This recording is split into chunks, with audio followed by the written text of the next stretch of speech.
semen is of an extraordinary level of potency. You are using it to spill it on the JNU bed sheets, okay? If that's how you're using it, well, that's your compulsion. We have a biology, we cannot put it under the carpet, it's there. Body has its needs, as there is physical hunger, so there is sexuality, but to what extent is your choice. So in the yogic culture, this is called as virya. It is one of the most potent things. Obviously, it has a potency if you know how to explore.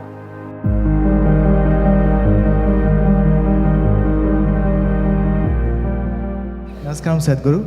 I want to know that when a student steps into college, all of a sudden he or she gets access to a huge amount of pornographic material which so far was off limits for him or her. And in the process, he or she enjoys that, and as we said, he or she experiences heaven on earth. But, and we even have nicknames for those people who overdo it. They masturbate. We overdo it sometimes. So how do we know how much of that is good or bad? And so can we have the truth about masturbation? Oh, looks like a popular question, eh?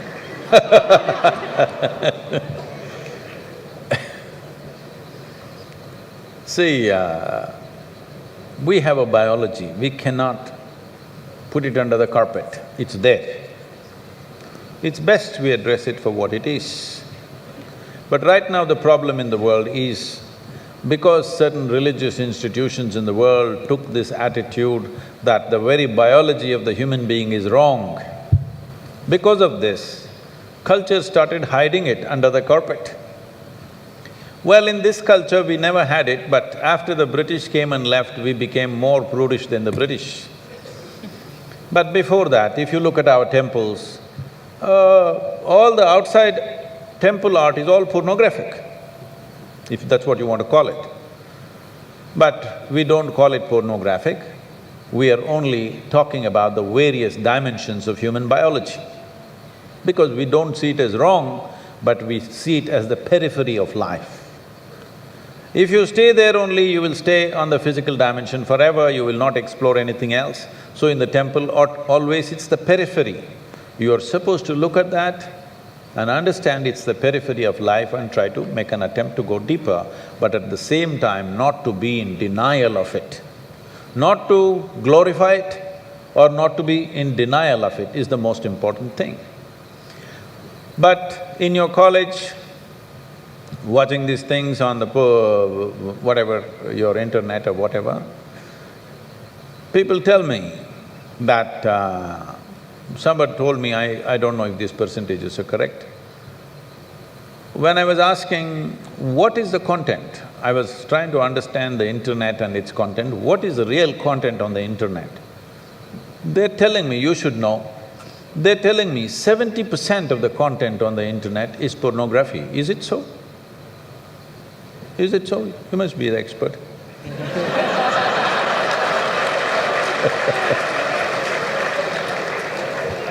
Is somebody doing PhD on it? They told me 70%. I said 70% is unreasonable and sick levels of pornography. If it occupies a small percentage, it's okay.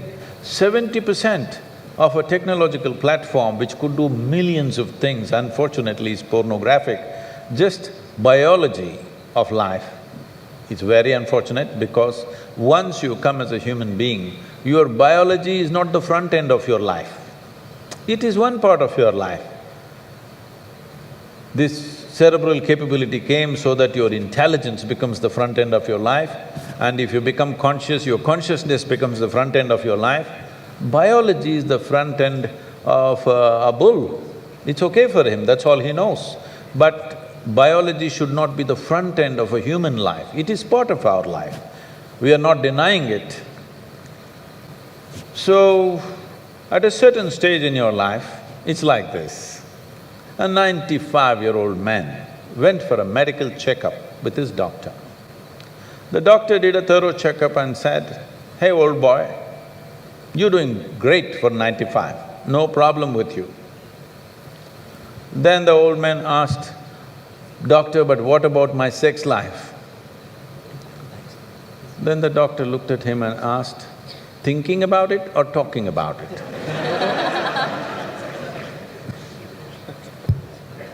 So at different stages of life, there are some times you only think about it and talk about it, there are some times you indulge in it.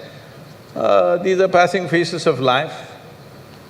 How much of it is needed for you, you are the best judge. But at the same time, you came here not to explore your biology. At least you should have gone to MSc in biology.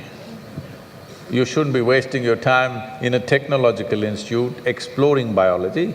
Does it mean to say you don't have biology, you don't have biological needs? You have, it's fine, but it must be on the periphery. It should not become the core of your life because it will reduce you in the sense.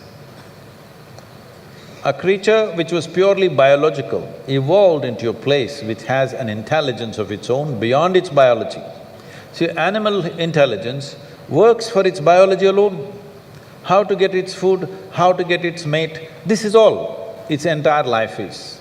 If human intelligence also functions like that, you are bellying the evolutionary process.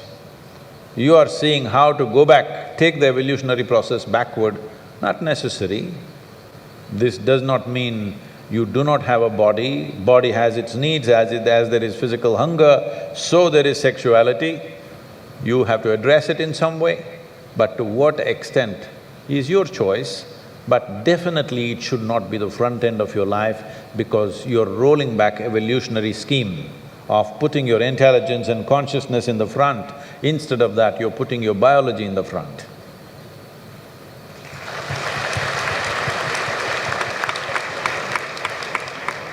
How important is a man's semen for physical, mental and spiritual well-being? Can wasting our semen damage us spiritually? Well, you know, semen is the basis of your physical existence, whether you're a man or a woman. You have come into existence because that is 50% of the ingredient, yes?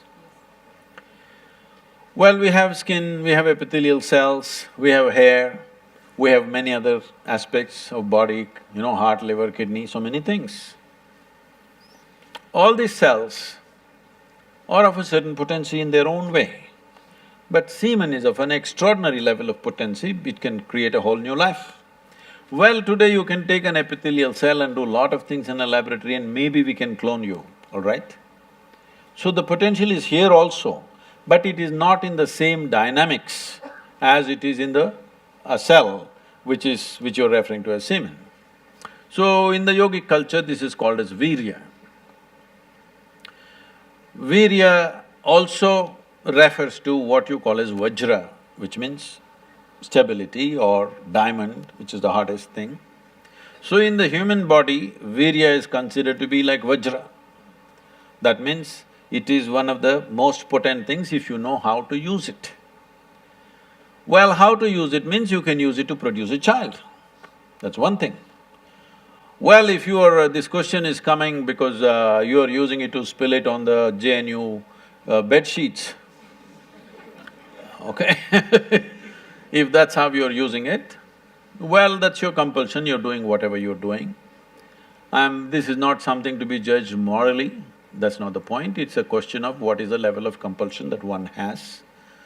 But anything in this body, can it be transformed into a different level of function? Absolutely. Not just semen, just everything in this body can be transformed. See, suppose I gave you all soup-making ingredients, same soup-making ingredients to every one of you. Do you believe all of you will produce the same soup? No.